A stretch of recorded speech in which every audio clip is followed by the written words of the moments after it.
चित्ररंजन जी हमारे साथ जुड़ गए। कार्यकर्ता, चित्ररंजन जी कांग्रेस के कार्यकर्ता आज नहीं तो है। नामांकन की प्रक्रिया शुरू होगी। चित्ररंजन जी पार्टी अभी में तो differences पता चल रहा है कौन है। अभी देखिए, अभी चित्ररंजन जी भी आगे हमारे साथ, समीर सर सब सुन रहे हैं अभी। चित्ररंजन जी आज तो नामांकन भी दाखिल कर दिया तेजस्वी जी ने, लेकिन अभी तक सीट शेयरिंग का फॉर्मूला तय नहीं हुआ, कहां पेच फंसा हुआ है?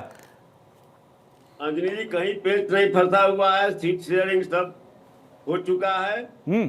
जो हमारे महागठबंधन में जिस दल को जो सीट मिला है, नॉमिनेशन भी हो रहा है। हमारे यहाँ कोई इफ बट नहीं है, सब चीज स्मूथली हो रहा है। कितना सीट दे रहे हैं कांग्रेस को आप लोग? यह सब आपको पता चल जाएगा, कोई छुपने वाली बात थोड़े है। ये सब कोई छुपने वाली बात है।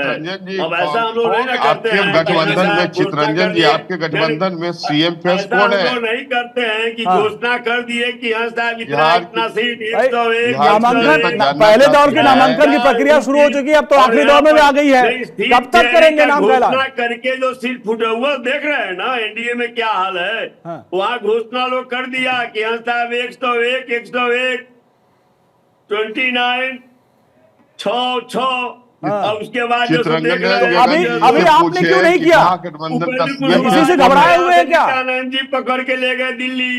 तो जो स्थिति देख रहे हैं आज वहाँ पर नीतीश जी आपके नेता दिल्ली सपरिवार क्यों गए? चित्ररंजन गगन जी, नीतीश जी अपना पूरा बिहार की जनता को इस चैनल के माध्यम से बतलाएं। तो ठीक है, समीर सर के पास चलते हैं। चित्ररंजन जी, समीर सर ने सबको सुना। समीर सर देखिए, आपने सभी नेताओं को सुन लिया, सबकी अपनी अपनी दलील है, लेकिन हकीकत यही है कि कम से कम एनडीए ने सीट शेयरिंग के मामले में बाजी तो मार ली, अभी यहां तो कुछ किया नहीं गया। तेजस्वी जी लाख कोशिश कर रहे हैं कि भाई उनको घोषित कर दो कि हम सीएम कैंडिडेट हैं, तो अभी भी लग रहा है कुछ क्लियर नहीं हुआ क्या अभी वहां भी? देखिए, मुझे लगता है कि अब आज 15 तारीख हो गई है और 17 तारीख को फर्स्ट फेज की जो 121 सीटें है उसके नॉमिनेशन का आखिरी दिन है। 48 घंटे बाकी है और उसके बाद भी आप देखिए दोस्तों, उसके बाद सेकंड फेज का भी 20 तारीख को तो बहुत ज्यादा दिन बचा नहीं है। और जब महागठबंधन को यह पता है कि आप 20 साल जो नीतीश कुमार सत्ता में है, भारतीय जनता पार्टी के साथ गठबंधन सरकार में लगातार बने हुए हैं, इतना मजबूत गठबंधन है, अब उसके खिलाफ चुनाव में जा रहे हो, तो मुझे लगता है कि ये जो समस्या है जो महागठबंधन के अंदर चल रही है, चाहे वो मुकेश सहनी के साथ हो, चाहे वो दीपांकर भट्टाचार्य के माले के साथ हो, चाहे वो आरजेडी और कांग्रेस के बीच में चल रहा हो, इसका मुझे लगता है कि सॉल्यूशन बहुत पहले निकल जाना चाहिए था। मुझे लग रहा है कि कहीं ना कहीं इस मामले में महागठबंधन थोड़ा सा चूक गया है, क्योंकि अभी तक सीटें जारी हो जाना चाहिए थे चुनाव प्रचार। आज जब राघोपुर से तेजस्वी यादव नॉमिनेशन भर रहे थे तो बहुत अच्छा लगता है अगर उस समय वहां पर कांग्रेस के कृष्णा अल्लावरू होते या राजेश राम होते, वहां पर दीपांकर भट्टाचार्य होते, मुकेश सहनी होते, तमाम दल साथ में होते। आज सिर्फ लालू जी के साथ, तेजस्वी के साथ लालू परिवार साथ में जुड़ा हुआ था। तो मुझे लग रहा है कि यहाँ पर महागठबंधन एक लंबी चूक करा, जिसे बहुत जल्दी ठीक करना जरूरी है उनके हिसाब से। अब जहां तक अगर इंडिया गठबंधन की बात करें तो देखिए, मुझे लगता है कि इंडिया गठबंधन के अंदर कोई भी गठबंधन दल छोड़ के नहीं गया है। 101 सीटों का बंटवारा हो गया है, 29 तो तेजस्वी को, चिराग पासवान को दे दी गई है, 6 उपेंद्र को और 6 मांझी को दे दी गई है। देखिए, सीटों का डिस्ट्रीब्यूशन होता है तो यह समस्या रहती है, सब दल को लगता है कि हमें ज्यादा सीटें मिले, उस हिसाब से उनकी मांग थी।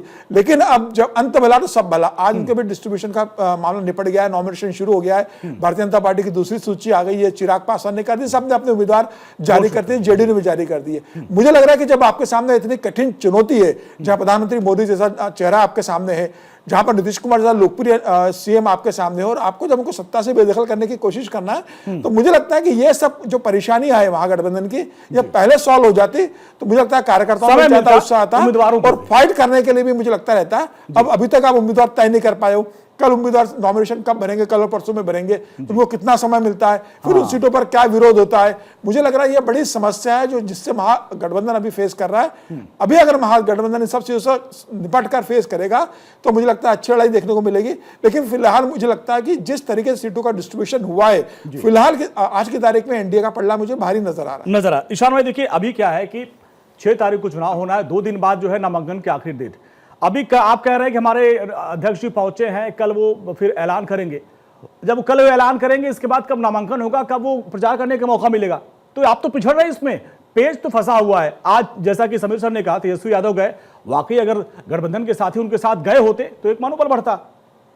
अंजनी भाई देखिए, जो हमारा प्रचार चल रहा है वो उसका लेना देना सीटों के अनाउंसमेंट से नहीं है। पहली बात तो और प्रचार कौन हमारा जो करेगा? प्रचार पता ही नहीं कौन किसको लड़ना है, कौन प्रचार कर रहा है। बात बताइए मेरे को, जो प्रचार चल रहा है वो कार्यकर्ता करेंगे कि सिर्फ कैंडिडेट जाके करेगा? एक कार्यकर्ता होते हैं, प्रचार करेगा, कैंडिडेट की टीम होती है भाई, वो जाके जब already- हमको पता नहीं कि एक मिनट कांग्रेस को उम्मीदवार कौन है, किसके लिए प्रचार पता है करेगा? बिहार के, हमें ये मालूम है कि धरातल पे कौन से मुद्दे हैं, हमें ये पता है कि युवा किस तरह से परेशान है, हमें ये पता है कि महिलाएं किस तरह से परेशान है, हमें ये पता है बिहार का किसान किस तरह से परेशान है। प्रचार आप लोग किसका कर रहे हैं? हमारे कार्यकर्ता लगातार आपके पटना से कौन चुनाव लड़ रहा है, काराकाट से कौन चुनाव लड़ रहा है, किसी को पता ही नहीं है, तो किसका प्रचार कर रहे हैं आप लोग?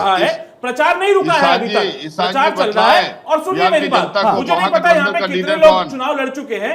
मेरे परिवार से मेरी माता जी ने चुनाव लड़ा है। हमारा जिस मान लीजिए 17 तारीख को अगर लास्ट डेट थी नामांकन की, तो हमारे यहाँ 15 तारीख को हमको रात को टिकट मिला। उसके बाद 16 तारीख को हमने नामांकन की पूरी फाइल बनाई और 17 तारीख को नामांकन कर दिया।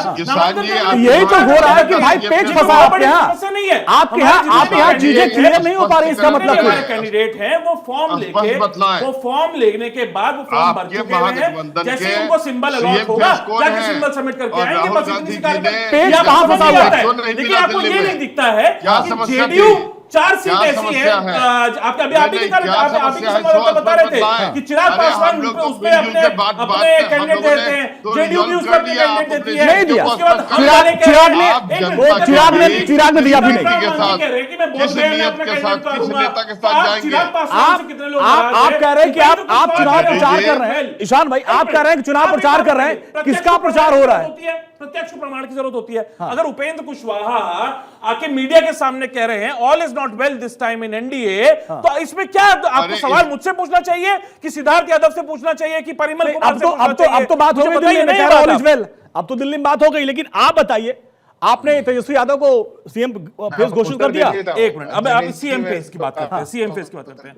कर्नाटक का चुनाव हुआ, कोई सीएम फेस नहीं था, उसके बाद हमारी सरकार वहां पे तेजस्वी यादव की यही पूरी कवायद है कि उनके नाम पे लड़िए आप। उसी पे आ रहा हूं। देखिए बगल में चितरंजन जी बैठे हुए हैं। चितरंजन जी, कोई सीएम फेस नहीं था।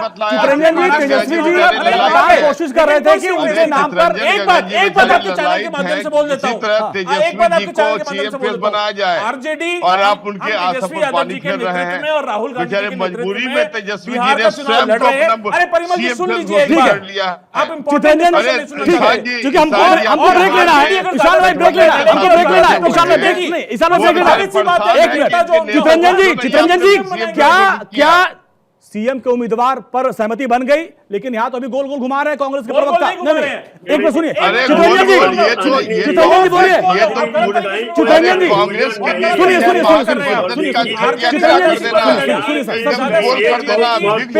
पेच में फंसा हुआ है।